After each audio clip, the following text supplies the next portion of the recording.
classes from 9 to 12. Some kids arrive a little earlier, they're picked up a little later. And then I have, then, you know, I'm also, and very often on Mondays, Ken comes, and he usually comes from 11:30 to 12:30. At times I make lunch for him. Very often he takes me out to lunch, and then we come home and he sits in the blue chair and we talk and I draw him. And so, you know, there's a lot going on. And more recently he has not been coming every week, but he'll call me, you know, and now he's out in California. Visiting his kids? They're celebrating his 75th birthday. Mm-hmm. But Judy didn't go because she just had her first grandchild. Mm-hmm. And she was about to have it, and she was going to be there at the birthing. It's the first grandchild. She has one daughter, as I remember it. And so it goes. And then I walk. I walk up as frequently as I can to visit the Morses. That's a very good walk. Yeah, It's up very the well. hill, yeah, and then down the hill is just as good as up the hill. I just called there, the Morses, and Sonny is doing. There are lots of things you told us, but sometimes when I sort of roam in memory through all of your life, there are certain stories that stand out. And I always think, gee, I would love to have a little thread just linking the stories, just following some of the different lines of experience in your life. I would love to be able to really not worry about remembering, but just being able to listen to you. Obey is meal. Obey is meal. That's right. So I thought we could either begin sort of to some degree chronologically, just because I would like to be reminded sort of about that early crossing of the sea in your life, right? The crossing of the sea. Yeah. So, but where everybody was seasick. Where everyone and was my seasick. mother never came out from down below. That's right. And That's when my right. father took risks because the boat was going this way and that, and he was chased off the upper deck where there was nobody and nobody was supposed to be. And he talked to God. Did he really? He did. How did he do that? What do you remember of the way he did that? He put me on his shoulders, which was rather precipitous, you see. So sometimes I held on to his head. Mm-hmm. But it was, you're so distracting. We're not going to be distracting. David's now going to just settle down. Are you settled, David? I'm settled. Are you settled, Sharon? Are you settled, dear? Absolutely, darling. I'm not settled. Okay, so your father, let's Yes. settle. Well, look, this is going to be very kind of. Okay. So he would talk to God, and I just want you to tell all of us what his talking to God looked like to you as a child. What was that like? I couldn't see him because I was perched on his shoulders. But you would hear him? Precipitously. No, all I knew is that I often heard him talking to God. So I knew when he was talking to God. And did he tell you that is what he was doing, or was that what you understood as a child? Never. Even when he told me stories, I thought he was making them up, and what a wonderful storyteller he was. And it wasn't until way longer that I realized he was telling me Bible stories. He was a man of faith. My father was an Orthodox Jew who had an extraordinary voice that was recognized very early, and so that on holidays and even the Sabbath they would bring him from one shul to the other to sing. So my father was very much at home with all of the paraphernalia around here and up here. And did he wear those on the boat crossing? So he would have looked to anyone like an Orthodox Jew at that time. He would look to anyone today like an Orthodox Jew. He went through his entire life with the No, trappings of Orthodoxy. No. What interfered with my father's practices were the fact that after a while he couldn't get work because he was supposed to work on Saturday, but that was a long time later. But the earliest memories of my father was of when he put on the tallis and all of these things, he would let me go underneath. And for me it was a tent. And my father had a voice, I don't know, David, whether you remember, but he had a voice that when he sang as an adult, he had a very beautiful bass baritone. It would vibrate under the floor and come up into your body. And I've learned since that there are voices that carry that way. So I had a very early experience bonding with my father, which saved me. Yeah, I've always imagined your father to be the most kindred spirit of your early life. Was that true of childhood, that he was the most Yes, kindred? because as I was telling Sharon on our trip here, that my mother was beyond poverty, so poor. And I won't go into her whole life story, but she always aspired and acted and was really a lady. And the one thing in Russia and in Latvia, because my father and mother were both Latvian, only the peasants had big feet, and the aristocracy had small feet. And so I didn't know until much, much later why my father always took me everywhere with him and never my mother, until I realized it's because she couldn't walk, because she squeezed her feet into size 4 shoes. Now that was like the Chinese binding their feet. You're shaking your head. Oh, how the thought And of when it. she finally bought the first 2 shoes that fitted her, they were size 7. Now to go from a 4, yes. So I became my father's companion because he loved to hike, he loved to go to museums, he loved to go to the theater, and I did all these things. Yes, now you know my early beginnings. And when we came to, finally, in October, when the seas from the Baltic were, we went over the Baltic, that it was devastating. Nobody was on deck, and my mother had been sick the whole time. And we came to Ellis Island, and I remember vividly the cages that we were in, that were mesh cages, and nobody could understand my father because he spoke Latvian, he spoke Russian, a little Estonian, and Yiddish, and all of the people then in 1923, October in Ellis Island, were Irish. See, so Do you mean the officials were Irish? the people Immigrants who or- interviewed the immigrants, Were earlier immigrants from Ireland? when they immigrated, but they were civil service workers. Okay. It's interesting. So, So that my earliest memories were that my mother was examined by a doctor At Ellis Island. at Ellis Island because she was coughing.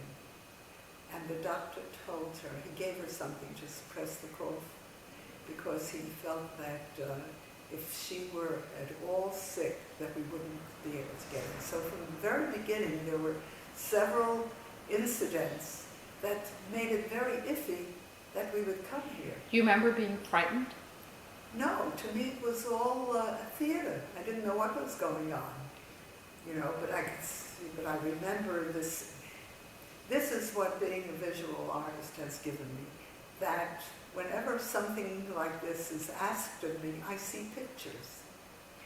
I remember you telling me that the boat you were on, coming from Russia, was the last boat.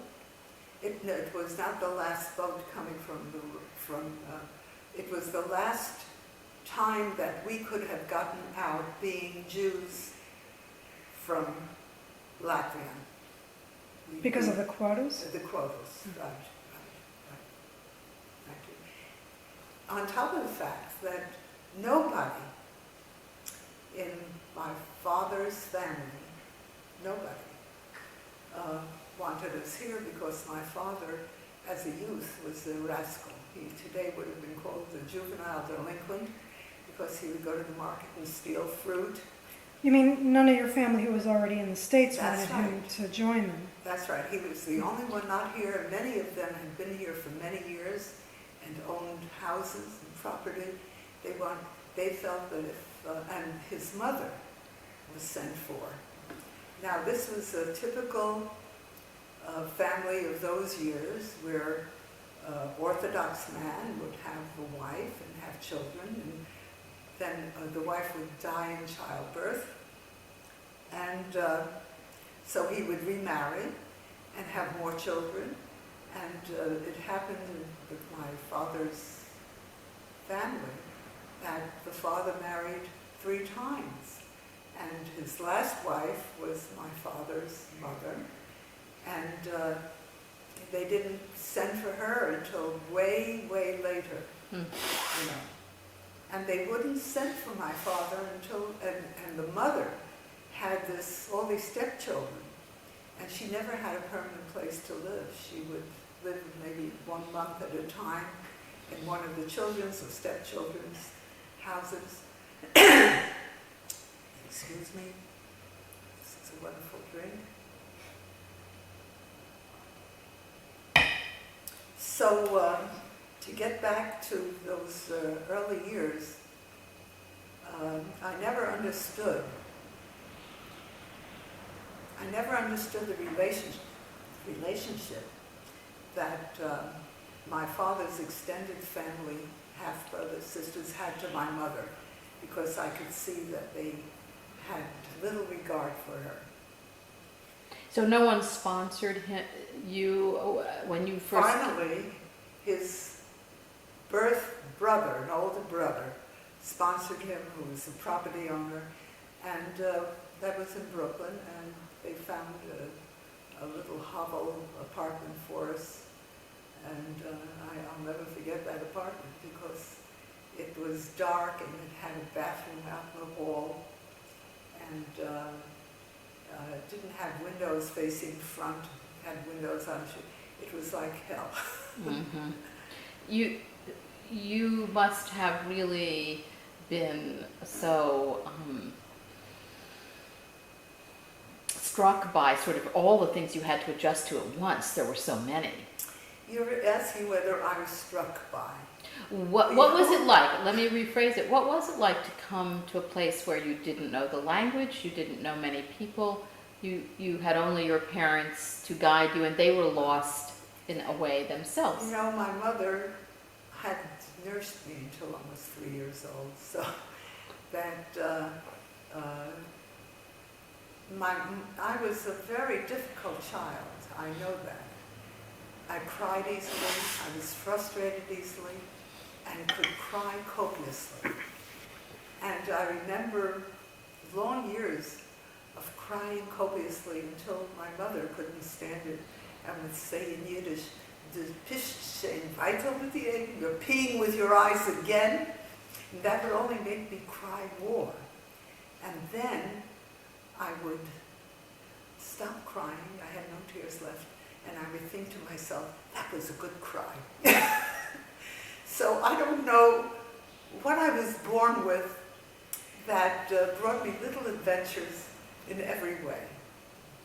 Also, from the earliest memories I have, I was scribbling, and all there was to scribble on were either the inner columns of my father's Yiddish newspaper, where the column was wide enough, or bags that occasionally came, or wrapped newspaper. And so that was my escape. So I had many things to escape too. Crying, drawing, observing, wondering what everything is about, because I didn't know what anything was about. So that your mother nursed you till you were 3 was Yeah. was that because she had a very tender, nurturing side of herself? I think that was my assistance, because even when my brother was born 4 years later, and she nursed him, I remember crying out to him, "Tsitske," to her, "Tsitske," which means tit, very rough word, "Tsitske," and she'd let me hold her breast.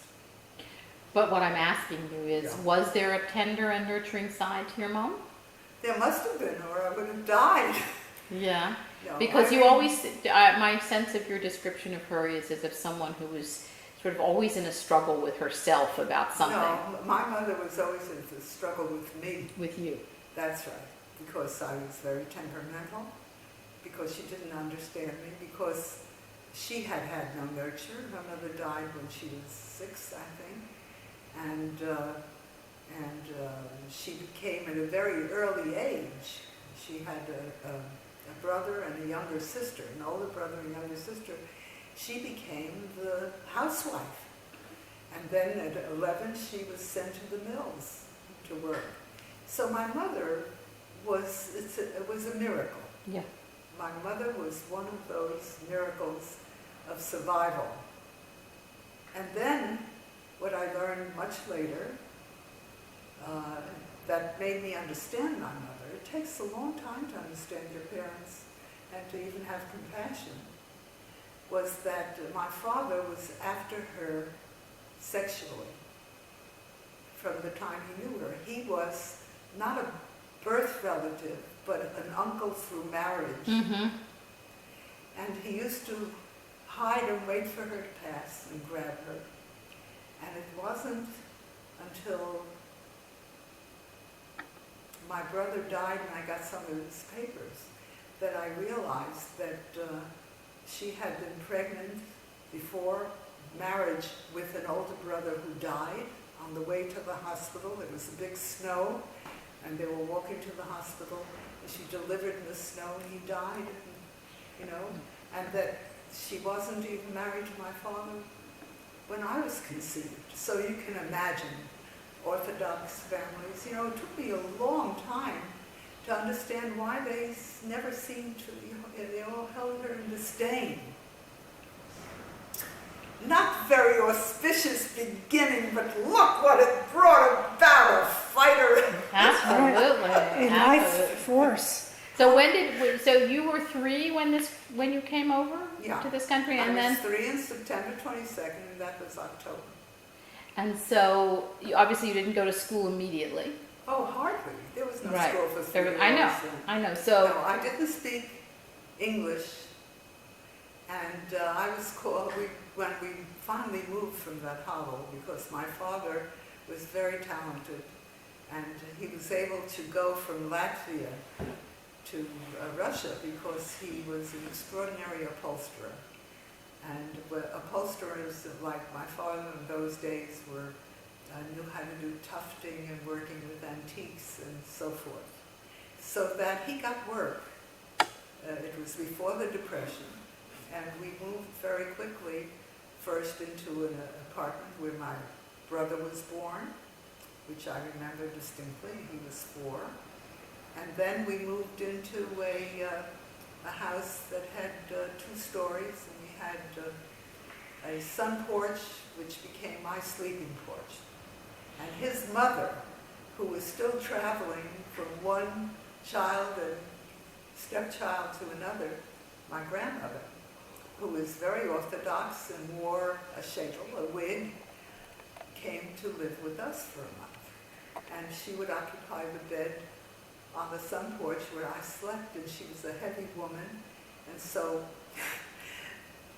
the bed would tilt toward her, and so I used to hold on to the sides of the bed in order not to go there. But what scared me completely was that when I woke up, I would see her head on the table because she'd taken her wig off. You didn't know she wore a wig? No, I didn't. I was afraid to look at the head. And So when did you realize it was her wig? I don't know, but when we moved to this place, it was Atkins Avenue. And it was not paved. and all the kids played in the dirt in the street. And there was a synagogue opposite us, and my father was the star of the synagogue, you know. So I was able to go to the synagogue and visit the Orthodox Jews who, after services on the Sabbath, the women would prepare a feast for them, and my mother would always say to my father, "Vel nit shiker," don't get drunk, because all he needed was a little bit of vodka or whatever they were drinking, and he would do a Kazatsky and lay flat on the ground. They'd have to pick him up. He was really something else. Oh, His vitality and his joie de vivre were really charmed you always. Well, you would have enjoyed him if you weren't upset by him.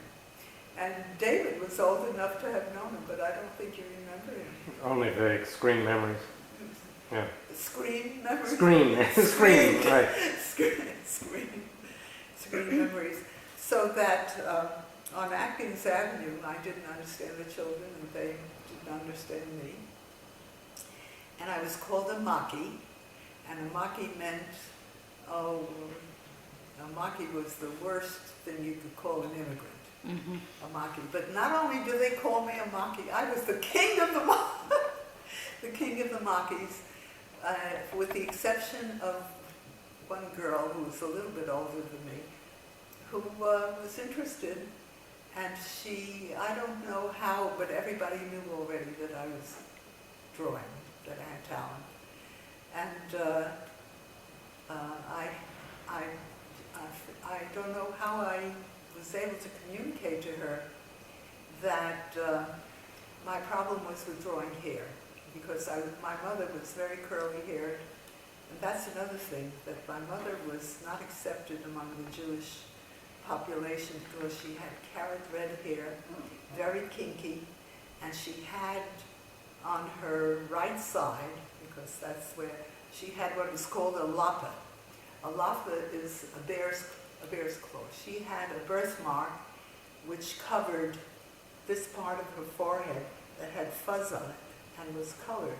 And so she used to pull her curly red hair over this. She must have been a phenomenon, Mm-hmm. you know, I mean, physically and her upbringing. And that she lived to be 72 or 74 was amazing. Mm. She outlived my father by many years. When did you realize that you were an artist?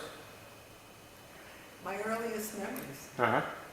My earliest memories. And so this girl that I told you about brought me up to her house. She lived in an apartment. And she brought me into a bedroom where her mother had an enormous bureau drawer. And her mother wasn't there. She opened up the drawer, and there were drawings of girls. And I could see how hair was done, that there was a part. And, oh, what a liberation, you know. But my good fortune is, and it really continues to be, is that wherever I went from the earliest time, my talent was recognized. And that brought me support in every way. So to go back, what did you want to hear about the beginnings? Your neighborhood where you lived that you're describing with the synagogue across the street, that was not a Jewish neighborhood? There were other ethnic groups? There living? were, the way Brooklyn in that area, this was called already East New York, was organized is that there'd be a block where there'd be mostly Jewish people, but there also were some immigrants from Poland and then from other countries. And then on the surrounding blocks, Blake Avenue, there were even some blacks. It was a very mixed neighborhood. So you hung out with everybody, or you hung out mostly with Jewish kids? Well, the blocks that I were on were mostly Jewish kids, but my brother, who was 4 years younger, had a black friend who was one of his best friends, who lived on one adjoining. And I had friends who were Greek. And also, well, you know, I'm talking about Atkins Avenue. The place that we lived the longest was Logan Street, where I lived until I was married. So when did you begin to learn English? Before you went to school? Oh, or- no, when I, So you have to tell the story about your first day at school. okay. I'm That's a gonna classic cry. Millie story. No, You're I have- allowed. I have to blow my nose. Pardon me. Well, my mother walked me to school. And the schools in Brooklyn, it was PS 64, how could I ever forget, were so crowded. The teachers were Irish spinsters. There were two kids sitting together on a seat, you know. And So how many kids in a class? I didn't Average count. class. Well, I would imagine that there must have been 50 or more, you know. So the teachers were disciplinarians, and I learned that very quickly, because when anybody spoke out of turn or anything, there used to be what they called the dunce chair right next to the teacher's desk, and the kids would go to the dunce chair, and if they were very bad, they had to wear a dunce hat, you know. So when my mother came, she stayed there, and of course I started crying. And finally the teacher, she didn't understand English until much later. I really taught her English. That just as I began to understand gestures, she had to go. And she left. And I became then, it became like live theater. What's all this going on here? So much was going on. And there was a game that fascinated me that was taking place the whole time. Somebody would raise their hand and they would say something, and the teacher would nod, and in the back there was a blackboard that had niches in it, and there was a piece of wood, and the kid would take the piece of wood and disappear. And then they'd come back. And somebody else would do this, and this kept happening all the time. And I wondered, and I would have liked to play that game, but I didn't understand it. Then, as the morning wore on, I had to pee. And I said, that's what the game is. They're going to pee. And I didn't know what they were saying, but I raised my hand, and the teacher called on me.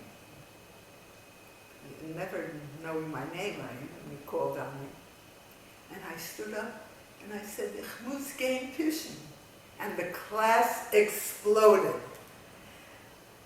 And the teacher, I had to sit down, and I was so scared I forgot about pee. And I sat there. And then after a while, I remembered I had to pee, and I started rocking and squeezing my legs together as healthy. I'd taken bunkers, which means that helps as much as it would to cup a dead man. Right. I had to pee. So once again I raised my hand. Ich muss gehen pissen, and this time it was pandemonium. And the teacher made me sit on the dunce chair, and she made me put the dunce hat on, and I peed in my pants on the floor. And when my mother picked me up, I got a chvask and a chmaye. I have spoiled the reputation of the whole family. That was my beginning. Well, my dear, I was not put in kindergarten. I was put into the first grade, maybe because of the date of my birth, I don't know. And in those years, they didn't have the first year and the second year. You had 1A and 1B, and then 2A. You had half years. And I learned English so quickly that I never went to 1B. I went from 1A to 2A. And I went from 2A to 3A. And by the time I was ready for middle school, which I went to a rapid advanced school in Queens, I had to bus, I was 10 and a half. And I made the 7th and 8th grade. By the time I was 12, I entered high school. So, how do you call that for overcompensation? All because you didn't know how to say, I need to go to the bathroom. Oh, no, they never said anything. They would say, what I realized later, they would say, can I leave a room? And when I understood the words, why were they saying, can I leave a room? I thought they said, can I leave a room? You know, they were saying, can I leave the room? But the way English was spoken there, was slurred. And from time to time, when I hear myself, I can still hear the Brooklyn in my voice. And Did you- certainly the gestures. So did you wind up, because of how good you were at school, did you wind up liking school in general? Or were you just working very hard to keep moving through Oh, school? no, I adored school. I got so much recognition, and I got recognition in the earliest grades for being an artist, from the earliest grades. And fortunately, yes, in middle school, grades 7th and 8th, they had school arts scholarships for the best artist in the grade. So I was the best artist in the 7th and 8th grade, and I got a scholarship to go into Manhattan to the Rorick Museum, where Eric Pape was teaching us art, and I had to take the subway. I had 3 changes to get to Riverside Drive. Can you imagine letting a child do that these days? This was how old? Huh? 11, 12? I was 12 and a half when I entered 9th grade, so I was a year younger. So, but many things were happening to me, because when we moved from Atkins Avenue, we moved to an apartment building in Montauk Avenue, and things got a little bit tougher. We got into a smaller apartment. And Was there a reversal of fortune that led to that? I think it was the beginning of the Depression. Uh-huh. And in that apartment, there was living, I think 2 floors below us, a dentist, Dr. Orbach. And it became known in the building that I was very talented, because I would frequently be outdoors and the kids would pose for me and I'd be drawing them. And I remember the kids saying, you know, gee, I wish I could. And I said, sure, and I was teaching them. You know, it's strange how far back things start. I wanted to just tell you, Dr. Orbach was astounded by my talent. And also, I was really very smart. And he had a nurse, and during the summer, when school was out, he would ask me when his nurse went to lunch whether I would do what she had to do, maybe cut the cottons and hand him the tools and sterilize them. And he didn't charge for my dental work. And in those days, everybody had caries because you didn't have fluoride, and, you know. And the dentist's office was filled with kids, and he only could devote maybe 10, 15 minutes to a kid. So you were at the dentist's office maybe 3 times a week, and people would do their homework there. But during the vacation, he let his nurse go on vacation. I became his nurse, and he taught me how to make gold inlays, you know, how to help make the impressions and all that. And it's amazing. Isn't it amazing? Dr. You could have been a dentist. Well, I could Or have a been dental hygienist. or what? Yes, I could have been so many things on the way.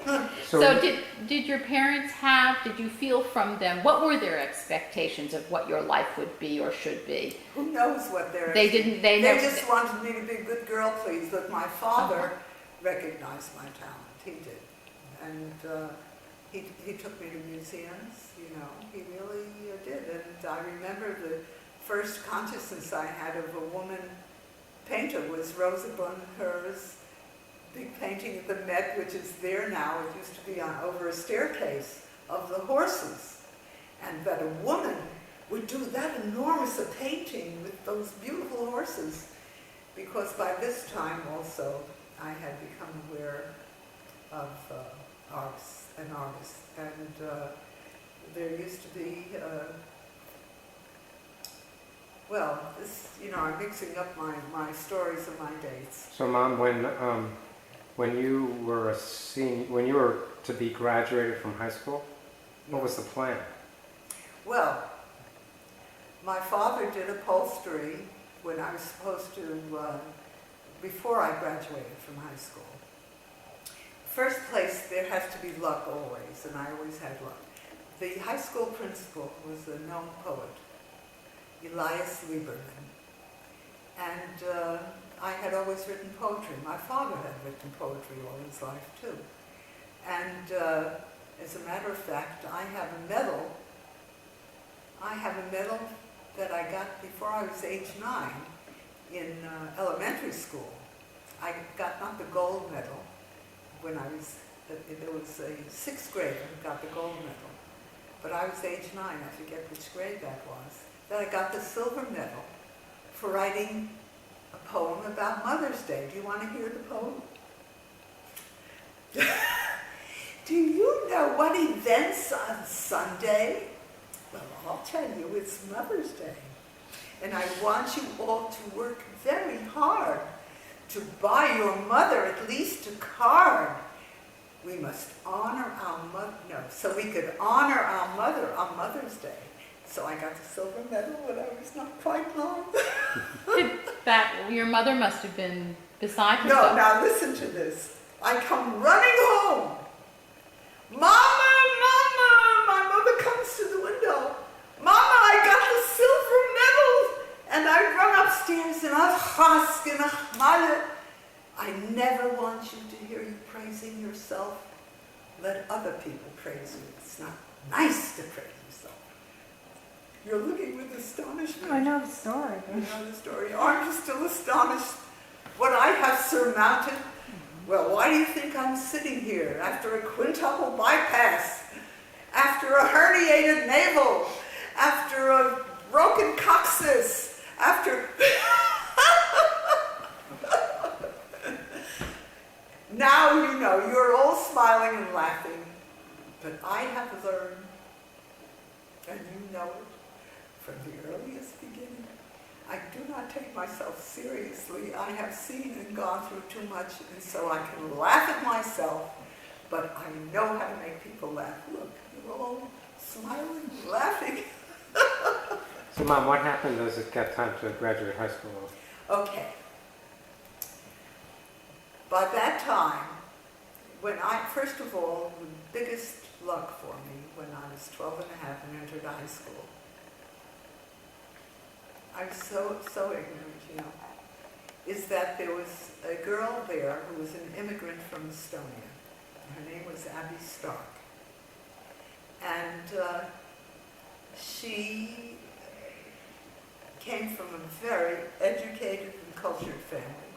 College graduates, people who were in choruses and all kinds of things. And she, being an immigrant herself, kind of recognized that I was something special. And she invited me home. And they lived about a mile from me. And they became my real family. And because I would walk there every time I had time. And they took me to my first choral recitals because several of them were in choruses. They took me to see Tobacco Road. Mm-hmm. My father used to take me to Yiddish theater, but they took me to see Tobacco Road, imagine. And they treated me as if I was very special. But I was. And my father became very curious. Why am I always going there? And he wanted to check. And he went over to the Starks, and he fell in love with the whole family. But he and Abby's mother really became very close.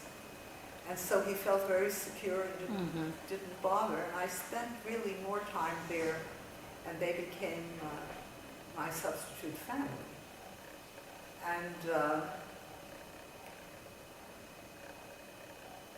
when I began to become a little older, and I was at one point quite obese as a child because of the kind of food, you know, all the chicken fat and everything, but also my mother would, Just one sec.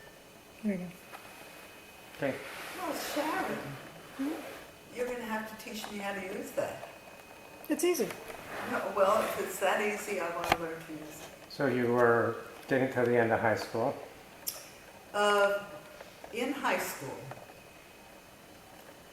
I became a favorite of the art teachers, and I still remember the head of the department, Mr. Green, and then a Mr. Casey. But the woman who had the most influence on me, I suddenly forgot her name. And I've been trying in my hypnagogic moment I can see her, because she went to the Art Students League. This was Thomas Jefferson High School, right? That's right. That's right. She went to the Art Students League, and she thought that I would be interested in seeing the class, and she went to Robert Brackman's class. And I came up there, and it was a very, very crowded class with all these adults at the easels, and this beautiful aroma, this scent of turpentine. Oh, my dears, that I am here now, you may as well hear it on tape, is the result of all of the forbidden things that I have inhaled, all of the acids from printmaking, my father's benzene and benzol and turpentine suffusion, you name it, I have breathed it. Breathed it is, I have breathed it. I'm forgetting past tense. So, That resilience has many layers. right. Now, in the high school, because I always loved poetry, I started a poetry reading group. And Elias Lieberman, the principal, liked that.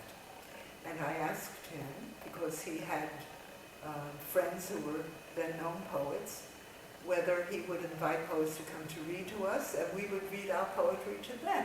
Wonderful. And this is what happened, and I remember a poet by the name of Prembor coming and others, and they were astonished. They would read to us, and then we would read to them. And also, I asked Mr. Green whether I could start an oil painting club. And he said, sure. Not only that, he gave me the keys to the supply closet. So I still have some pen points because I stole a little box full. Do you know those pen points? If I am not taken in for all the other bad things I've done, it'll be for stealing from high school. Now, the portrait that we have in the living room of the old man, is that from high school? You're one of your first paintings. No, that's the Art Students League with Robert Brackman. Which was when? That was 1936. So you graduated from high school and went to Art Students League? Now that's another story. Let's back up, because this is an important story. I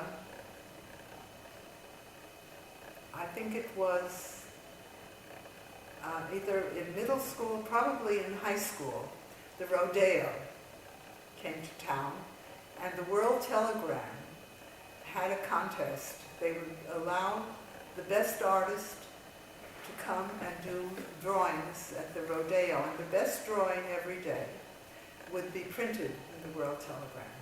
Okay? So I was sitting there, and what did I draw among other things? I drew a cowboy's face, because I had always been interested in faces. It was the only face that was drawn, and it appeared in the World Telegrams, with saying who I was and what high school I went to. I'm putting you to sleep. No. And my father had that piece of paper, the World Telegram, in his wallet, that he showed at every possible opportunity. And because he was working for interior decorators, he would often go to the homes of the people where he would upholster something in their home. And he came to the home of a man who taught at Pratt Institute. And he took this drawing out And the man was very interested. And he told me to come and visit him and bring other drawings. And I did. And he said, I promise you, I'm going to get you a scholarship to Pratt Institute when you graduate from high school. And I was so excited. And by that time, I had also organized a club where the people I had known in high school would come. We rented a basement of a private house, and this was during the WPA period. And I'll tell you why I say this. So we would meet at this club, and one of my younger friends from high school, Jack Frankenstein, brought down a Victrola, and he had classic records. And we had a wonderful time. I don't remember how much I collected from each person in order to pay the rent. It wasn't very much. And we had mostly boys and a couple of girls. And the girls were not so much interested in art as they were in the boys. They were older than I. And why am I telling you all this? We were, Yes, yes, so it was the WPA period. And I called Harry Hopkins, who was not the head of the WPA art program, and told him about this group and what we were, and would they send us a teacher, because they were hiring artists as teachers. And I was able to get a teacher to come down. And at this time also, I was offered this scholarship. To Pratt? So how old were To you at Pratt. this point in your life? I was 16. 16. Yeah. So that what happened was that when it became known that we had this art club, there was one young lad in the club who was a good friend of mine, Glazer, and he invited an older friend of his to come down, and his name was Jack Katz. May he rest in hell in eternity. Really, what this man did. And what he had been sent down was to organize us to become communists. He was an organizer of the Communist Party. Who sent him? Who sent him was one of my friends in the group, whose name was Glazer, who had become a communist as a young person. And when I said, you know, that I got this scholarship to Pratt, he said, you can't go there. I said, why not? I had already gotten it. He said, they don't accept blacks. So I called the man from Pratt and I said, I'm sorry, I can't come to Pratt. He said, why not? I said, well, you don't accept blacks. You were very impressionable. Not only that, but I thought to myself, if they don't accept blacks, they don't accept Jews. Mm-hmm. And he may not have known I was Jewish. Now, had I gone to Pratt, you know, when Yogi Berra says, when you come to a fork in the road, take it, there are many reasons for your taking it. And this has happened to me so many times where some circumstance has led me away from something, just as when I got to Art Students League. And the teacher, Robert Brackman, I did such beautiful work that I could have been signed his name to it. Mm-hmm. So I'm a very quick study. But I did one still life that is still in my house with my father's mandolin in it. I had brought that down and helped the mother to set up the still life. And when Robert Brackman learned that I was going home to eat because I couldn't afford to eat out, that the 10 cents car fare back and forth, that I was going from work there, and he gave me a scholarship. And the painting that is still in my classroom, this still life, when the National Museum opened in Washington, it wasn't called the National Museum then, I forget. But they had an exhibition where of each of the big schools, like the Art Students League, the 10 best works were on exhibit. My still life was one of them, you know. And so you were in the Art Students League from how old to how old? Very little. I was there from 16, well, when I quit, I was 17. And where did, so you quit to go to, Work. Well, it was during, I was already working. You I finished worked- high school before you got the scholarship to Pratt then, because you finished high school at age 15. I was not yet 16. I had gone, I made, We're just trying to get the chronology straight. if you think, look how far back I remember, pretty yeah, it's Very great. good. But let me tell you, besides the chronology, the exact chronology, I was just going to follow up something. You left Art Students League to go to the 92nd Street. Yes, what happened was that the WPA program allowed you to go to places without paying tuition because they were paying the tuition, the students. And after seeing that I could paint like Brackman, I by that time I was working and had enough money to buy inexpensive. I was working down on Lower Broadway. I was working on right near the store is still there. That you get secondhand books. Strand Bookstore? Yeah, and you could pick up things for secondhand books very, very cheaply. And I had already collected not only secondhand books and art with illustrations of Rembrandt, and I was doing hatching, cross-hatching. I was learning more from going to museums and doing that than from any teacher. And I thought that I had been, this is what I had said, I'm going to quit painting for a while. And I had always been interested in the theater. And at the 92nd Street Y, they were giving a theater arts program. And I went. It was accidentally that I knew that because I had gone there to see whether they had art classes. I became an eternal dropout. I was going to every free art class, and I would stay there a day or two, or I didn't like what I was seeing, and I'd quit and go elsewhere. And I had gone up to the 92nd Street Y for art classes, and saw that there was an exhibition of maquettes of the small stage settings, and that there was a theater arts group. So I thought, I'm going to quit this for a while. I've painted all my life, and I love theater.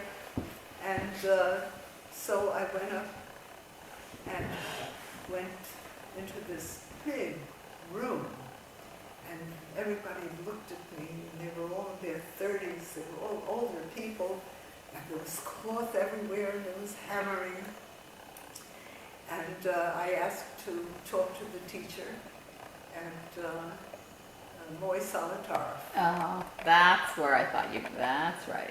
Moy Solitarov came. Isn't that enough to go on for this time? You want me to go further No, or keep back going, yeah. further? If you have a little more energy, let's You have do. another 5 minutes on the tape, so. What you didn't talk about yet, My work experience. how did you get, what made you decide to go to business school, become a secretary? Well, my parents had no money, and I needed to, first of all, I was not 16 yet, okay, when I graduated. And I don't know how I heard of it, but it was the last time that this school existed where when you graduated from high school, you could go for half a year to the Corliers School of Business. And in that half year, you learned, and I'm very quick, speed typewriting, speed stenography, bookkeeping, office language, business usage, the works. And I learned it all, and I was excellent, excellent. And so I started going out looking for work when I graduated from there. It was June. So you were 16? I was not quite 16. And I went to employment agencies, and they wouldn't send me anywhere. And then I realized that, first of all, I wasn't dressed properly, because all that my parents could afford was for me to go to Blake Avenue, and I had 2 garments, one to wash and the other to wear. And they were very ugly, cotton, one was even worn, and I wasn't dressed properly, and it was summertime, and at the agency, they all had little white hats, and they had gloves, and all that, and so I told my parents they had to beg, borrow, steal, that I had to be dressed properly, I see. and so I got my little white hat and so forth, and I still am not sent out. And I realized that I would have to lie about my age, but not only that, I got to know the shuffle that would take place in these employment agencies, and I got to talking to some of the women. And there was one woman sitting next to me who had a newspaper I had never seen, and it was the Law Journal. And I asked her, what is it? And she said, it's the Law Journal there, and you can put in an ad, or you can answer an ad. And she let me look at it, and I saw at that time, because of the Depression, that lawyers out of the school couldn't afford an office, and so a whole bunch of them would get together and rent an office and pay a girl $5 or $6 to be the group telephone answerer and mail receiver, and that their clients would have an office with a secretary and all that. And so I decided that I would advertise in the Law Journal. And we had no telephone, but everybody around the neighborhood knew me. And the man in the candy store where there was a telephone loved me. And when I would buy a Charlotte Russe, he would put more whipped cream on. And he had a son who was younger than me, he was in love with me. And so I asked this candy store man whether I could advertise the Law Journal, leave his telephone, and would his son come and get me. And that's what happened. And So That's just, an amazing just story. because this tape is about to be over, so yeah, you were working for lawyers during the day, and when would you go to the at 96 night. at night? After going home. Mm-hmm. After going home, I spent my time on the subways where I learned how to knit, and I had an Italian neighbor who taught me how to crochet, and I read books, and I drew, and it was a long subway. I spent hours and hours a day on the subways. So everything worked to my advantage in helping me to understand the world, how it works, and I got better than the equivalent of a college education working for lawyers, especially Francis Xavier Hennessy and Timothy O'Connell. Have you got another minute there? I don't know, it's flashing, but it says 3 minutes left. Anyway, when I went, they sent the boy, then I went down to interview, and it was Timothy O'Connell and the Temple Court building, which still exists, who interviewed me. And I had never taken legal language before. And he gave me steno pad. I don't know what in hell he's saying at all.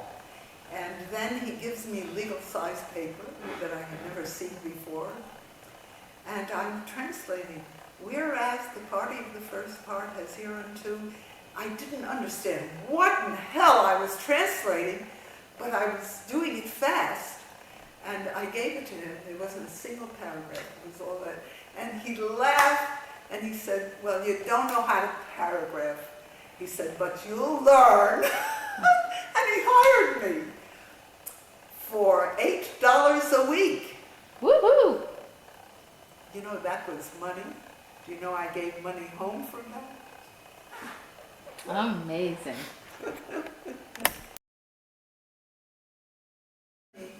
Collect.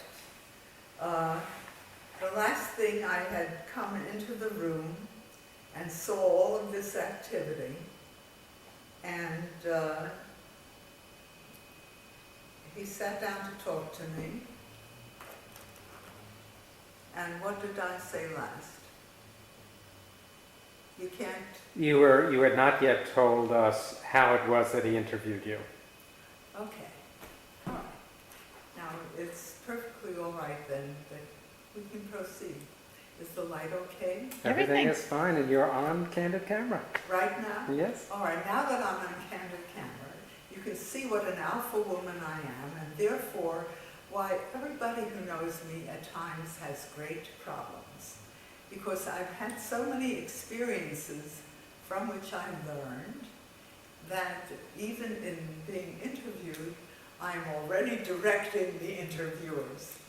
And they're both smiling while I'm saying this. And so this is really honest. And my daughter is looking at a side, not straight at me, and I don't know what the hell she's thinking, which is the usual thing. Okay, laughter aside. Meeting Solitar was another one of those moments in life where accidents bring you into an entirely new direction, and where I have often felt, without being religious, that I have a guardian angel directing me. Because even when things happen later on that bring difficulties, inevitably, that just as listening to you right now, talking to Eliza, that everything has its difficulties. So you have to really, in the end, even though wonderful accidents happen, you still have to keep on making choices. And the more experiences you have had in the past, such as my long experience working for lawyers, which taught me really how our society operates in every way, the better your choices are in the long run, the healthier they are. So there was Solitar at the 92nd Street Y in this big room with all of this activity going on. And he's looking at me, but I'm looking at him. And I saw right away that where I might hesitate, which doesn't happen very often, that when he hesitates, he has a device, and that device was his pipe. And I had observed how people use the accoutrements of their personality before. So I was very curious how he was going to use his pipe. And so even before he started talking to me, and he's observing me, he's stuffing his pipe. And he's not smoking it, he's stuffing it, and then he sticks it in his mouth. And then he lights it, and all of this is giving him the time. And I saw that time and time again in the many years that I knew him, to gather his own thoughts together and to help him diagnose how is he going to proceed and talk and present himself. So that this amused me because I had always seen this with all the lawyers that I had worked for. And so he wanted to know, why are you interested in theater? And so I was 17, and I said, well, all my life, and I thought I had a considerable life, all my life that I have been interested in art and painting, and I've done all this, and I went to the Art Students League, and I quit Bracknell because I felt that I was never going to become the first female Rembrandt, following his techniques and the academy of his style, and that I had tried many places, and since I have always loved theater, and that I had gone to theater of all kinds, I thought that this would be something that I'm interested in. And so he was very interested, and he outlined that they were very active in the theater as a result of this workshop, because they were responsible for productions at the 92nd Street Y, which had a very active program, and so forth. And he told me to come back the next Thursday, and I could join. Well, I was thrilled, because it was the end of a journey. I think I had talked about it before. I was at the end of a journey where I had tried all kinds of programs very quickly and surmised quickly, and knew that they weren't for me. This is programs in art, and all the arts. Well, when I came back, he sat down again with the pipe, and he said these words that I still remember: to be an artist in the theater, you have to be an artist first. And I start all of my students off with painting. I'm listening, and he gave me an assignment that I was to do 4 paintings, and I don't remember now whether he gave me the subject, because I remember some of the subjects, but they were to be a limited palette. Now at age 85, I still start that way, to use one color plus black and white, and to see all the variables that I could get with that one color, black and white. Now, I had not been used to using one color, excepting when I was a little girl, and I finally had a red crayon pencil. That was the only color I had. But in painting, I had unlimited colors. So this was a challenge. And I don't remember whether he gave me the colors or whether I chose them, but I know that one of them was blue, and I think it was ultramarine blue, yes, because it was a warm blues against other Prussian blue or whatever. Yellow ochre, and then of course black and white. And I don't remember now, but that's enough to talk about. And when I started mixing those colors, it was a revelation to me in many respects. Because, for one thing, I never had thought about how many variations there was between white and black. So just mixing between white and black, I mean, there was already a full palette. You do painting just with that. But when I started mixing with the blue, that was really a revelation, because all the tints and shades of ultramarine blue was already another palette. And then when I started including black in it, first I started just with the black and the blue, and it did make a different color with the black and the blue. It wasn't quite the same as the black and the blue out of it. So from that, and being diligent, I mixed these endless variations of black and blue and white and blue, and black and white. And it was an amazing revelation to me on the potential of color, and that you didn't need a world of color to create a world. So that's how I started with Solitar. Can you stop just for a second? Yes. Okay. Let me ask you a question. Yeah, I didn't think of what we were going to continue to talk about. Okay.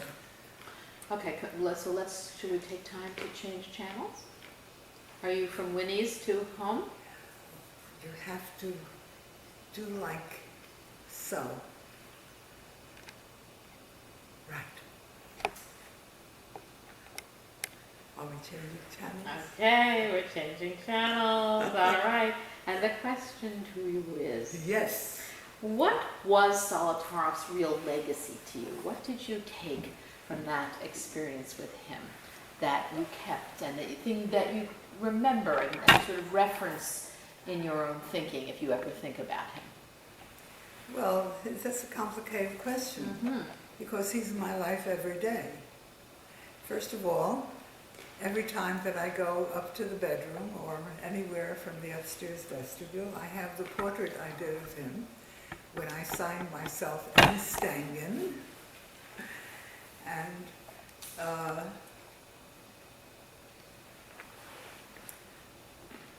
the portrait was a really expressionistic portrait, which still today portrays my sensibility about this man who was probably one of the biggest influences in my life as a teacher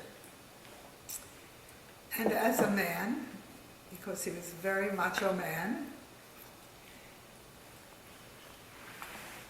And how I conceived of that portrait will really tell you about him.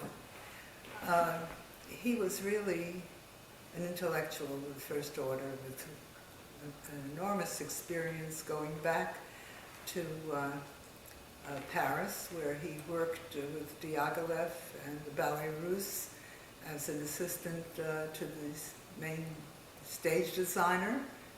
And he had come from Russia, where he had already considerable. So he came with the kind of background and depth of experience, and that I never had had in any teacher anywhere. If you have a good teacher, then the teacher takes you down this journey of their own life, just as now coming from Winnie, because she is a born teacher. She took me to a journey that even went further back than Solitaroff. So I learned from him to be analytical, because if you said things, he would challenge you. You know, what do you mean? You had to go further. And also because the group of people that he had gathered around him were very, very diverse in age and in experience, and very often the husbands or wives became involved in the group. And starting with the early experiences in painting with the limited palette, which I think I talked about before, that I still use in my classes, especially with people who come for the first time, just to open up their sense of what color means and of the unlimited capacity to find new colors. Now I'm going to stop you for a minute, okay? Yes. Because I want to go back just a moment, if it's all right with you. And Yes, anyone but I'm else on a trend that I know, but your trends go on. I know, but I have to finish what I'm saying. Okay, all right. That even when I started working with computer-generated images many, many years later, those early experiments with color led me to use computers in a way they had never been used before, and for which I became known in terms of the endless permutations and differences of color. Now, what were you going to ask me? Well, I guess I'm also curious about, Solitaroff not only taught you a lot about making art, but there was something about his personhood that was very important to you, too. Well, I think that, as I talk about it, I express Yeah, well, his personhood, because what happened was that I was the only person in this whole group who had any experience in the world of law. And my even small experiences with that had given me a business acumen that nobody in the group had. Mm-hmm. And Solotaroff and Riva, his wife, who really became a very important person in my life, in many ways even more than he, who also had a very interesting background, and their daughter, who was, at the time I was 17, she was almost 7. And she became really, she loved me, and I became a member of their family. And in later years, I would eat with them, but also when we had other ideas of what we would like to do that were not in key with what the 92nd Street program was. We wanted to start a theater of our own, and we were interested in starting a puppet theater, and that came as a result of their meeting Jack and the realization that Jack and I were going to marry, and they wanted to give us a wedding ceremony, so they created puppets and put on a puppet show of Millie and Jack being married. This was how you were how old? 20. So and your dad objected to Oh, Solotaroff, didn't he? absolutely, because I was spending weekends and time away, and he felt, my father called him and my mother too, a Rasputin. Now, Rasputin, you're shaving your head. Oh, yeah. That I had been hypnotized by this man who was dictating my life, and he had gone to visit Solotaroff, and he told Solotaroff that he should tell me to leave the group, that I had no talent, and that if Solotaroff wouldn't do that, he would kill him. You're shaking your head. It's amazing. Well, Yeah. yeah. And what happened? So I came home, and I would always come home very, very late because I would be traveling from New York way back to Brooklyn, and the family would be asleep. My father certainly, because he had to go to work in the morning. And I get home, and my father was up, and he was waiting for me. And so he greets me, and he told me that Solotaroff had told him that I had no talent and that he doesn't want me in the group anymore. And so I had no reason to disbelieve him. And You had no reason to disbelieve your dad? yeah, why? I never. After how many years had you been with him? With Solotaroff? Yeah. But I did not believe that I believed what my father was saying. Don't question me why, but I believed it. That's okay. Yeah, you believed Well, it's okay. I believed him. Yeah, believed him. And I told him to go to sleep, and I couldn't sleep. And I reviewed the whole thing in my mind, and I decided, I don't care what in hell Solotaroff or anybody else says, that I believe I'm an artist, and I'm going to stick with it no matter what. Wasn't that an amazing moment in your life? Oh, I've had many amazing Oh, moments. I know, Millie. You know, We're there's talking once about again this- the crossroads. The crossroads. Yes, Exactly. you come exactly. to it, and any crossroads you have to make a decision. Some of the decisions are wise, some of them are unwise, and nobody knows what the results of any decision is going to be. But How true. you know that this decision went way back. Yeah. So what was Solotaroff's response to Jack? Well, first of all, what did Solotaroff say when you talked to him? He told me my father had visited and that he was very upset. And I don't remember really, I cannot recall it like script, but it didn't change my going there. And my father Didn't kill him. he didn't kill me either. Did you ask Solotaroff what he said to I don't remember. You don't remember? I don't remember what ensued. But that was before Jack and I were married. You know, that was quite a while before that. though I don't remember. Jack came into my life when I was 18, almost 19. It was the end of summer, 1938. Yes, the end of summer, 1938. And I was 19, September 22nd. And I had met him that weekend because he was going to school and needed money. And so he worked at the camp, Camp Nitgedeiget, which means Camp Carefree, for which Having Wonderful Time was written. That's a whole other story. And Wonderful town? Having a Wonderful Time. Sorry. You don't know how many pictures that come Yeah, through my mind. I have to wonderful. unscramble the pictures. Take your time. I have no choice. So, I like your story of meeting him. of Jack, well, that goes later than where we are now.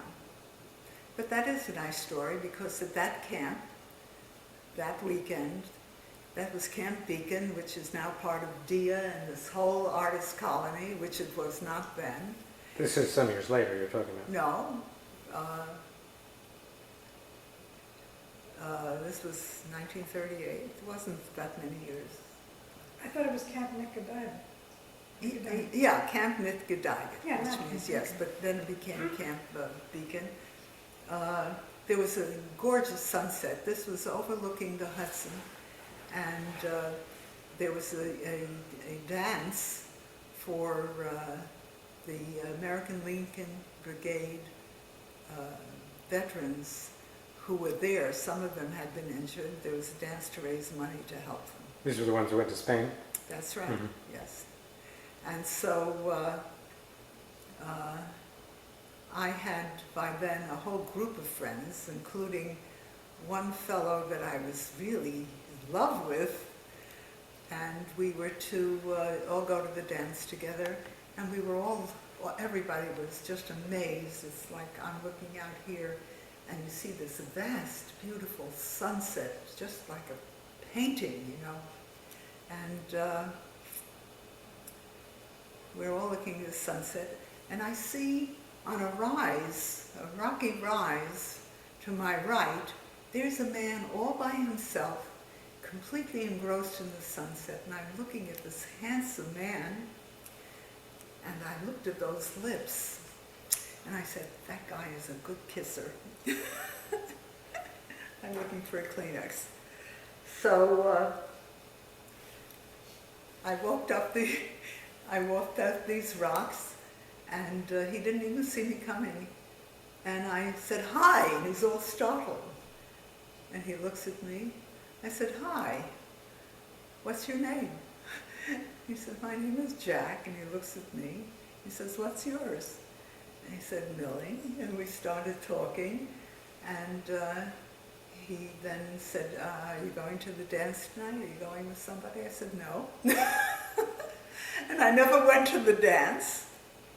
And we found that we had so much in common, and he wanted to put me on the swings.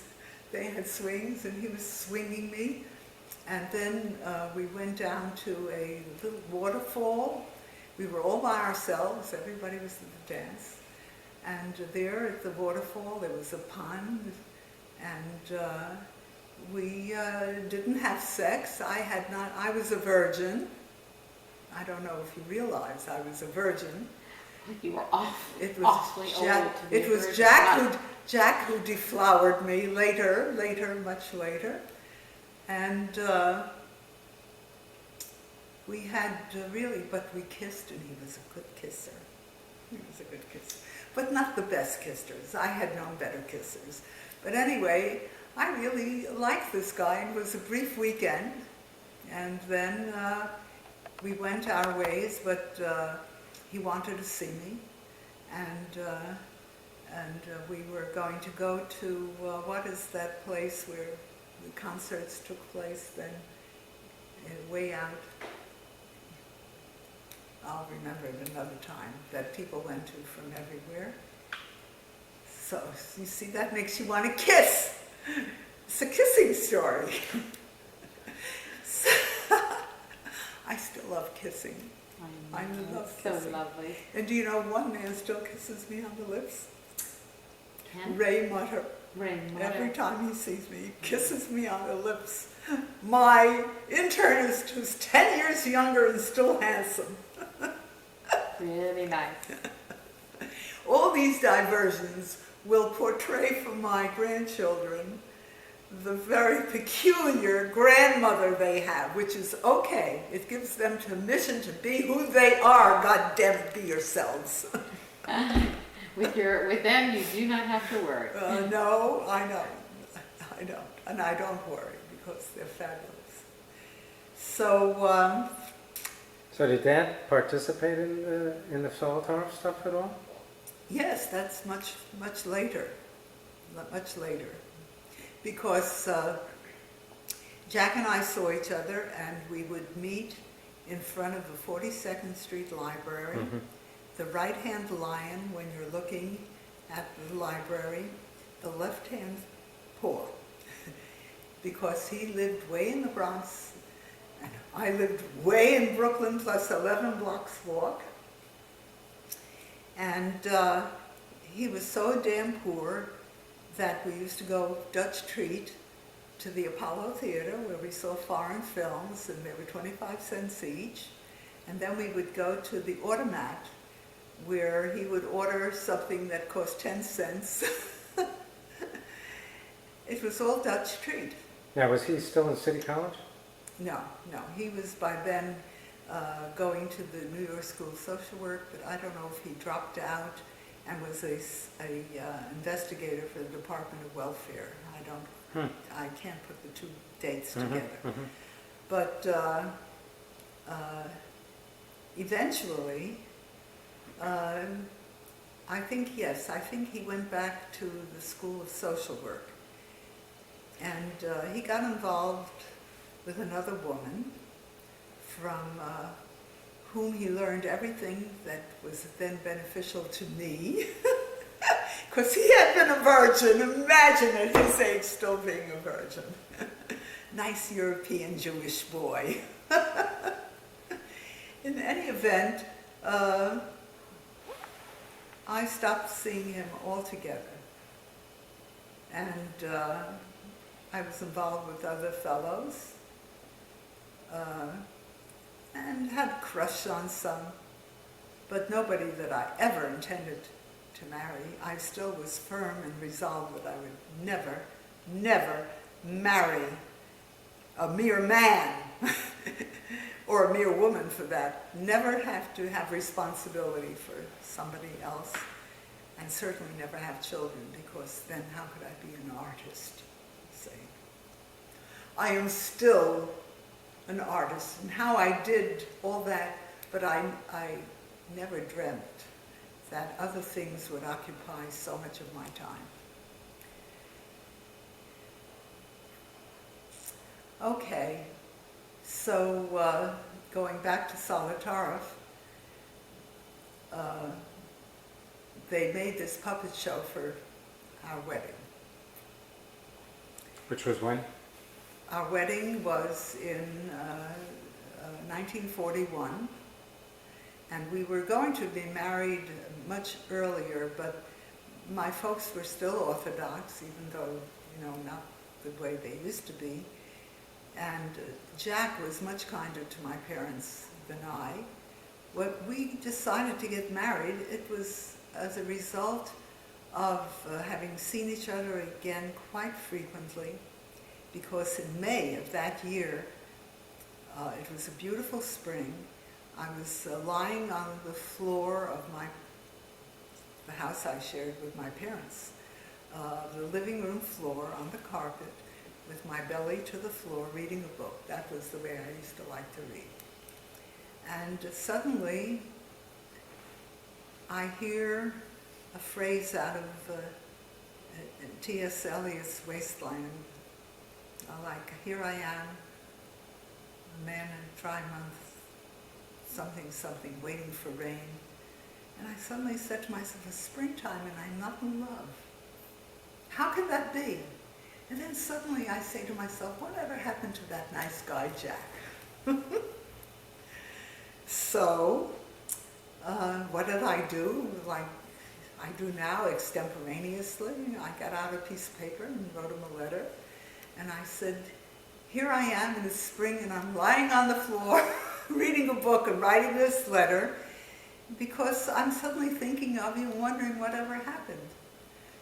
And I get a letter back.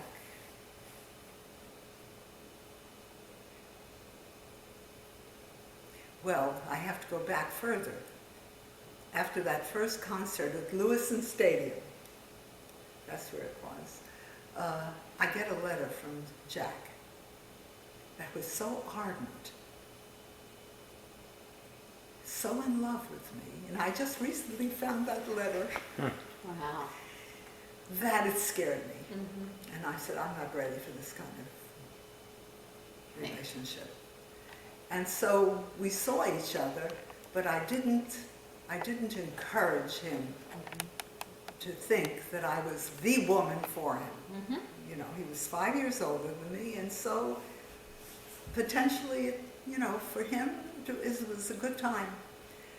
But so that I always had that kind of wisdom. I didn't want to exploit anybody. I didn't want to hurt anybody.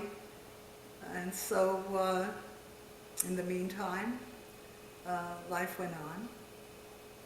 And in the Solitaris group, to jump back, you know, to when Jack and I realized that we had become, from May until June, that it was more than a friendship. And he no longer could stand having me go on the train to New Lots Avenue and then walk 11 blocks. He became frightened for me alone on the train. And he should have been, because I would be sometimes almost the last passenger on the train. And I would always go to the front of the train, which is near the exit, and I see men masturbating. And, you know, you see things. I was never afraid, but he had more knowledge and insight that it was really dangerous. And so he would take me home and then go back to the Bronx. And his mother wanted to know, war ja Girl from Brooklyn, but she would say in Yiddish, was darfst du haben? A Mädel, was lebt da sehr langer weg, 6 in the morning coming home, you know?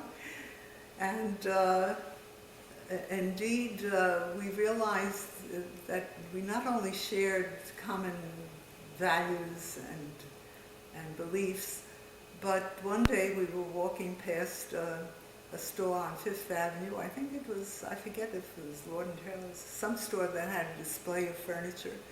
And suddenly we were talking about the fact, you know, this is the kind of furniture would be nice to live with. And we look at each other. And we thought we'd get married that June. However, we didn't talk about it for a while. We thought we'd go to City Hall and get married. But Jack said, look, you can't do this to your parents, because he had met my mother and father. He said, whatever your differences may be, they're the only mother and father you're ever going to have. And you don't want to do anything that you're going to regret one day. This was Jack. So he said, we're going to have to talk to them, because they're going to want to make a wedding, even if it's a little wedding. And so by the time we got to talking to them, for the time it would have taken them to make a wedding, it was a Jewish holiday where you're not allowed to get married. And so to have a real Jewish wedding with a rabbi, an Orthodox rabbi, and all the rest, we had to wait until October 18th. And this is why we got married in October. Now, to go back, as a result, by that time, Jack was known, because we would meet after work, after I worked. We were still meeting at night. We would meet, Jack and I, at Central Park, And he used to come over to the group to see what we were doing.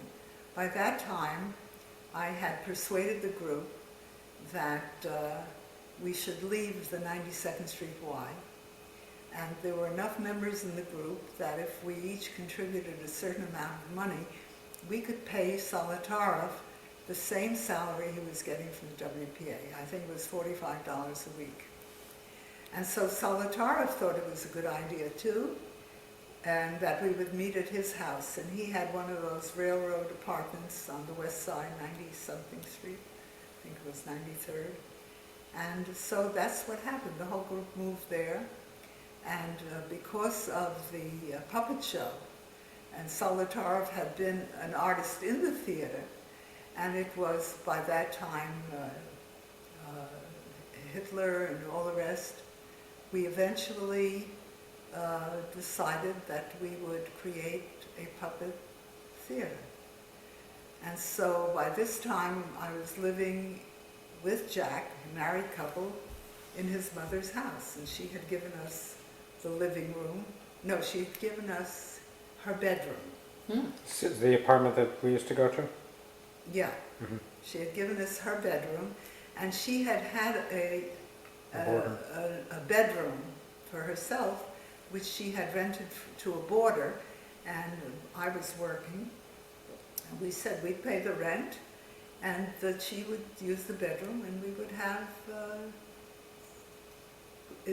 living room, which room was it? There's 2 bedrooms.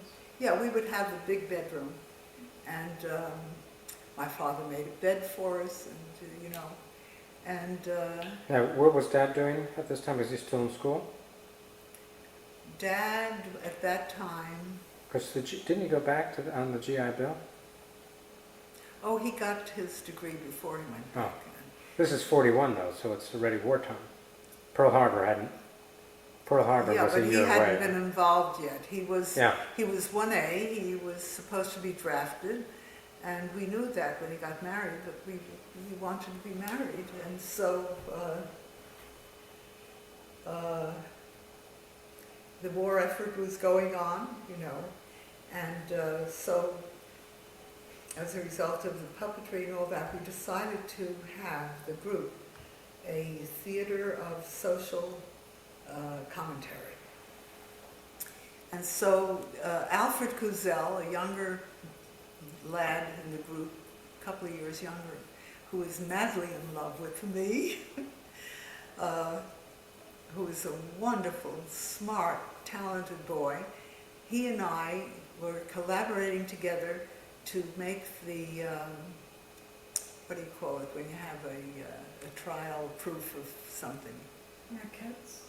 No, well, we met at Jack's mother's house, where I was living, at the window overlooking the park, and we created the first enormous puppet, first out of clay, and then paper mache over it, and that became the prototype. That was what it became, the prototype for our whole puppet group.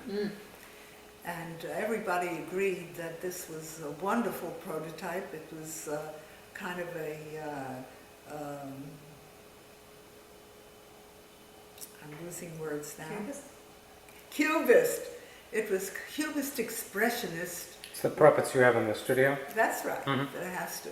And what we did was create prototypes, which was called symbol number 1, symbol number 2,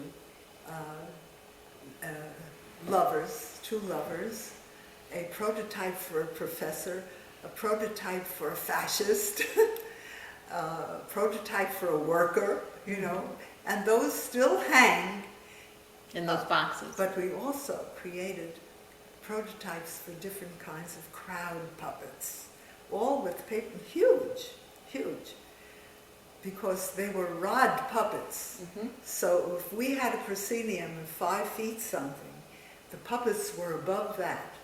And the puppets, when I say rod puppets, they were not only these big heads, but there was a rod up the head with a hinge so that we could hinge the head going down this way and that way.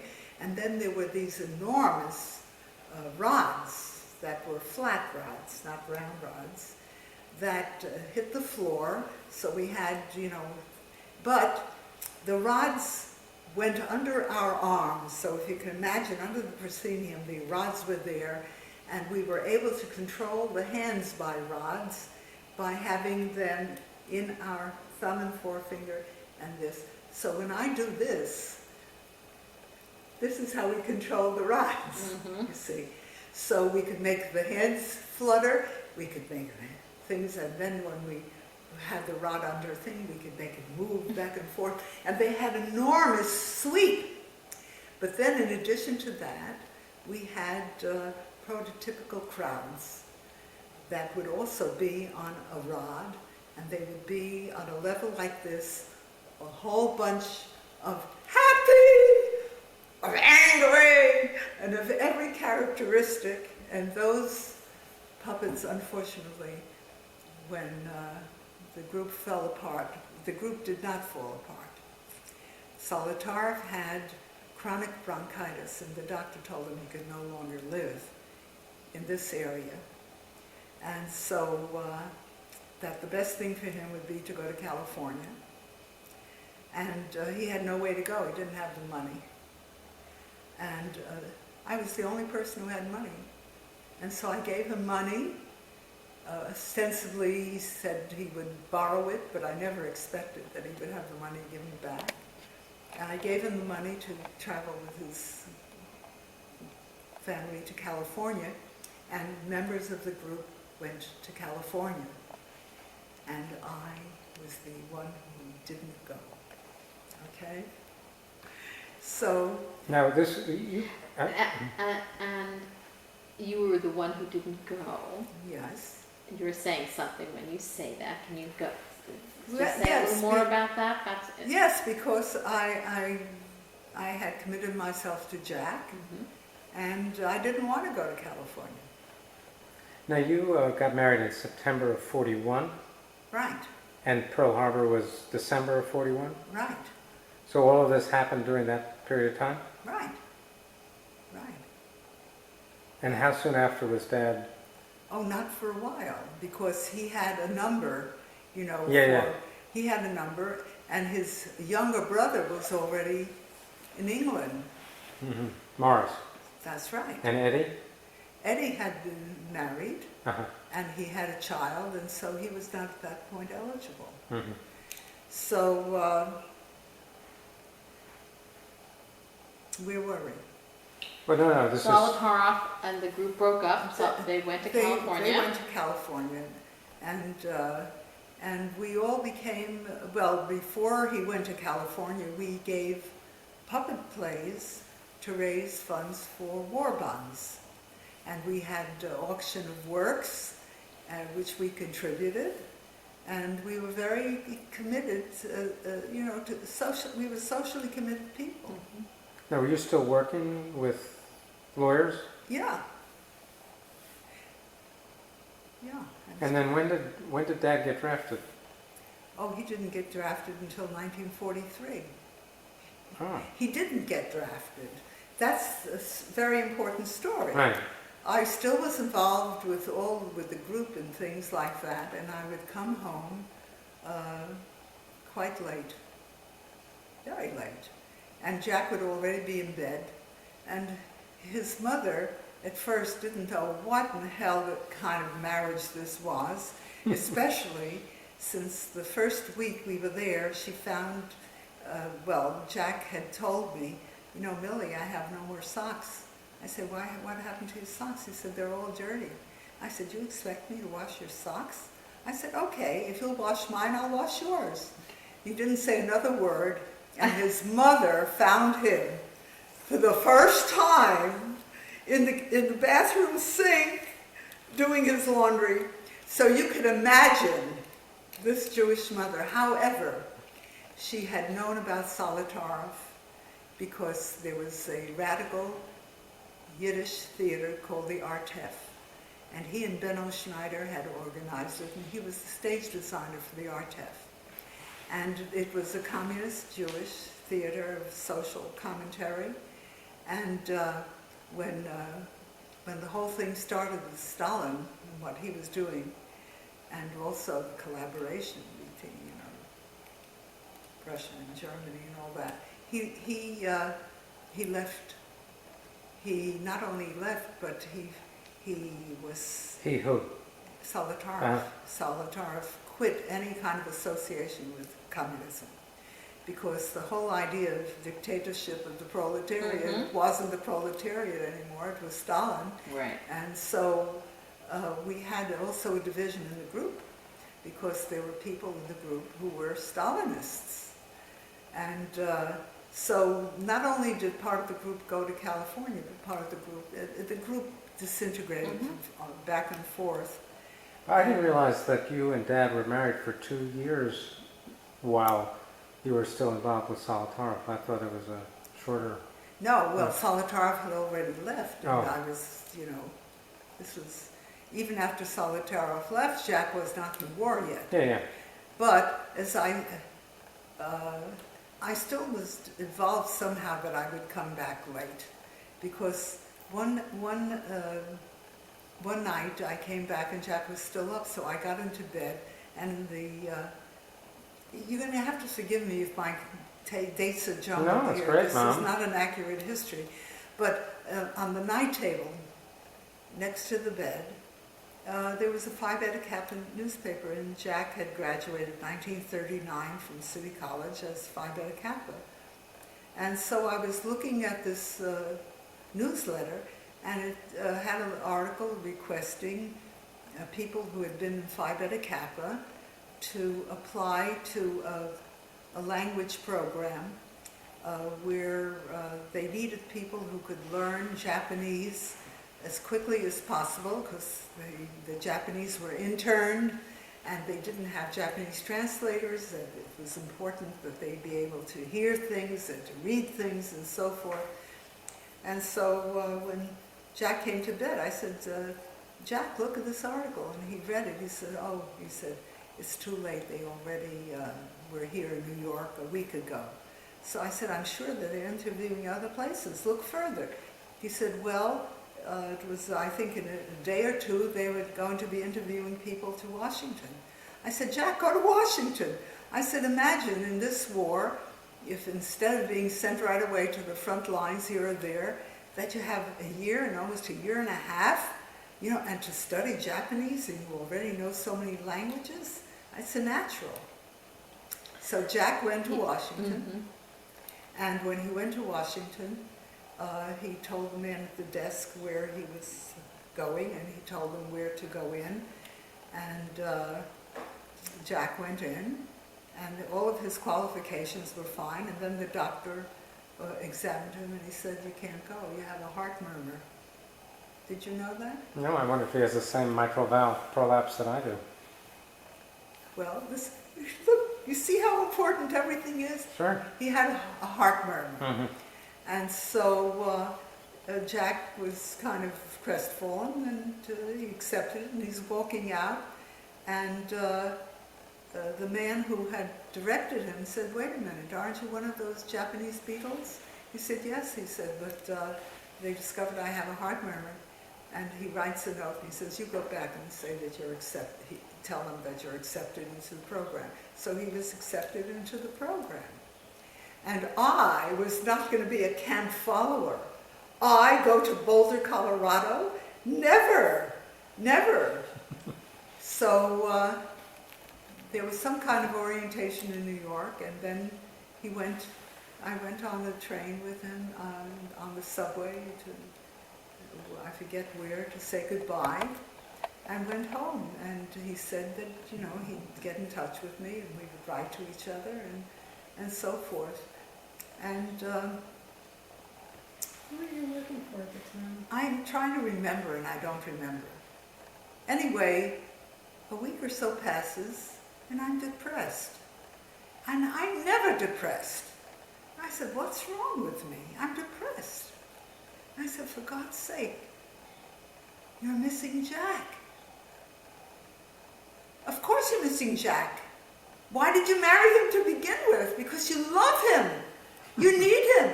And I sent a telegram to Jack, find a place, I'm coming. by that time, the few couples that were married had found the only existing places in Boulder, Colorado. And the only place that Jack could find was a store that was midway between the College on the Hill, University of Colorado, the typical college on the hill with its own culture, and the village. And midway there was a shopping thing, and there was a store. And somebody had made this store into an apartment. So how? Because the big window of the store had a shade. And there was a toilet. And there was a little passage between the big thing and the toilet. And in this passage, there was a 2-burner stove. So that was the apartment.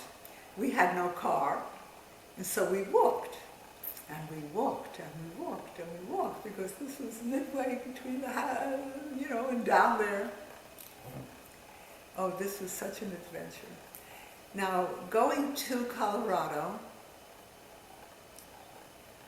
I had to take a train, and then, I'm trying to remember, it was,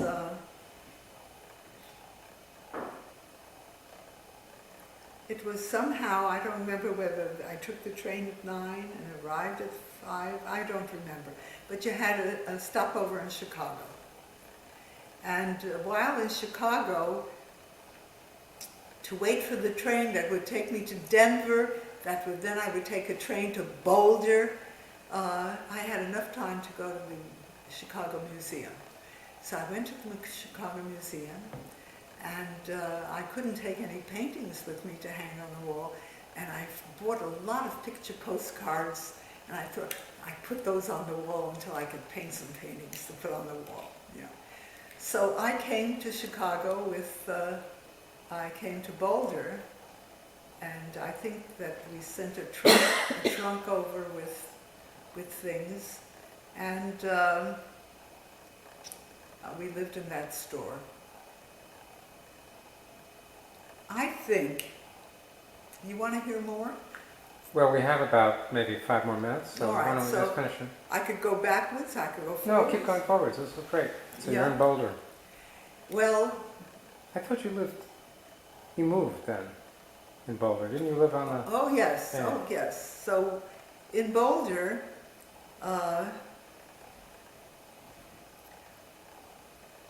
I really created, I went and I shopped, and I created a real house in that one room, and it was lovely, but I felt that we would be much better off if we were near the campus. And so I went up there looking for space, and I found that I could rent an apartment in one of the houses not far from the university, but on the very last row of houses that looked out on the Flatirons, which were the foothills, of the Rockies. But they were more than hills. They called them flat irons because, as you would see, the irons, when they're hot this way, they were like that. A lot of flat irons, and when the sun was setting, it would make them red, so they looked like burning irons. And behind that, there was the canyon. I mean, it was the whole canyon that I investigated more than any other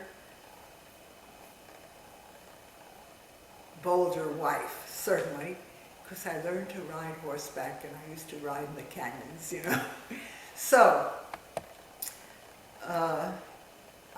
this little apartment that we found was over a one-car garage, and it was built by the father of a teenage daughter, who by this time was no longer at home, as a little separate dwelling. And so it had one room, which was really a small room, but not so small. It had an upright piano in it, and it had a table in it, and I thought, boy, this would be a great space for a studio. And as a sleeping arrangement. The man had created a very narrow porch, which was just wide enough for 2 twin beds. And the twin beds were from the wall going toward the house and this porch. And he had windows that were screens that went down, and in the winter you could pick up. Yeah, and it was just tiny, you know. And we got used to sleeping in one twin bed. And when did you start teaching there? Well, that's a long story. And so I became acquainted with the whole University of Colorado, not only campus, but with the goings-on. And I learned that one of the wives of another language or person, he was Michael Hodis. I have to see if I can find him. And his wife's name I don't remember, but I learned that there was a group at the University of Colorado called Orchesis, O-R-C-H-E-S-I-S, and that it had 1,000 students who, if they wished, instead of physical training, or what do you call it, physical? Ed. Instead of phys ed, they could take this course, and the person leading it was Marjorie Wentworth, who was part of the original group of Martha Graham. And so she was teaching them Martha Graham techniques, and Mrs. Hodis was the accompanist. So I asked the Hodis woman, to ask Marjorie Wentworth whether she would mind if I came there and sketched, because I thought I could do figures in action and all that. And Marjorie Wentworth was delighted. And so I came and I got very well acquainted with Marjorie Wentworth. And I learned that this big university, that the biggest event of the year was the annual Orchesis recital, for which they would invent dances and have an enormous stage, enormous, 20 feet high, I think it was 40 feet long, enormous stage with full lighting equipment and everything. And by this time I had learned all about theater arts. So I thought, my God, the theme for that year, because it was wartime, was the 4 freedoms.